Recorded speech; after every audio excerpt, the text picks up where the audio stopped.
உயிரை காப்பாற்றுவது. ஜீவகாருண்யம்னாவே ஒரு உயிரை காப்பாற்றுவது.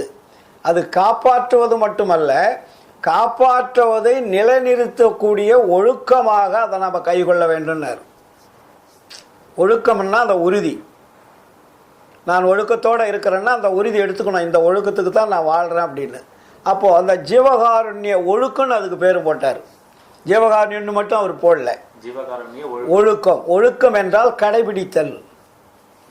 உயிர்களுக்கு துன்பம் தராமல் வாழ்கிறேன் என்பதை கடைபிடிக்க வேண்டிய வழிமுறைகளை நமக்கு சொல்றார்.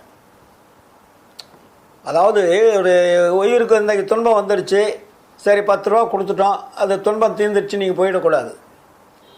அந்த உயிர்களுக்கு மேலும் துன்பம் வராமல் காப்பாற்றக்கூடிய வழியை நம்ம காட்டணும்.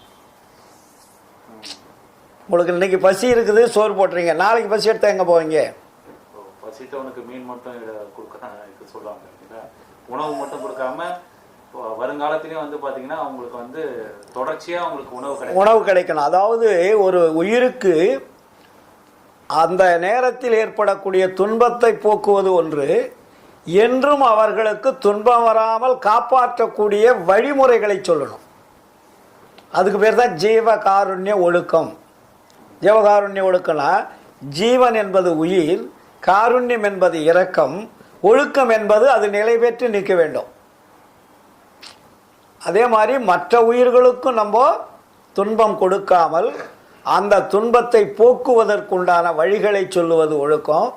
அதே மாதிரி நமக்கும் நாமே, நம்முடைய உடம்பில் இருக்கக்கூடிய ஜீவன், நம்முடைய உடம்பில் இருக்கக்கூடிய உயிர், நம்மை நாம் காப்பாற்றி கொள்ளக்கூடிய ஒழுக்கத்துக்கு பேரும் ஜீவகாருண்ய ஒழுக்கம் தான்.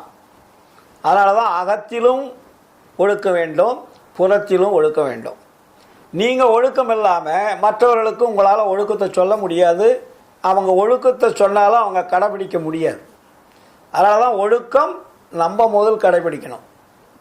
இதைத்தான் வள்ளுவர் என்ன சொல்லுவார், ஒழுக்கம் விழுப்பம் தரலாம், ஒழுக்கம் உயிரினும் ஓம்பப்படும்னுவார். ஒழுக்கம் என்பது உயிரை காப்பாற்றக்கூடியதுன்னு சொல்கிறார். ஒழுக்கம் என்பது வெளிவேஷம் அல்ல. அதாவது நம் உயிரை காப்பாற்றக்கூடியது எதுவோ அதுக்கு பேர் தான் ஒழுக்கம். வள்ளுவர் அதனால தான் உயிரை விட மேலானது ஒழுக்கம், உயிரை காப்பாற்றக்கூடியது. ஒழுக்கம் விழுப்பம் தரலாம், ஒழுக்கம் உயிரினும் ஓம்பப்படும். அப்படின்னா என்ன? உன்னுடைய உயிரை காப்பாற்றக்கூடியது அது ஒழுக்கமாக இருக்கணும். அப்போ உன்னுடைய உயிரை காப்பாற்றாத ஒழுக்கம் அதுக்கு பேர் ஒழுக்கம் அல்லன்ட்டார். இதை வள்ளலார்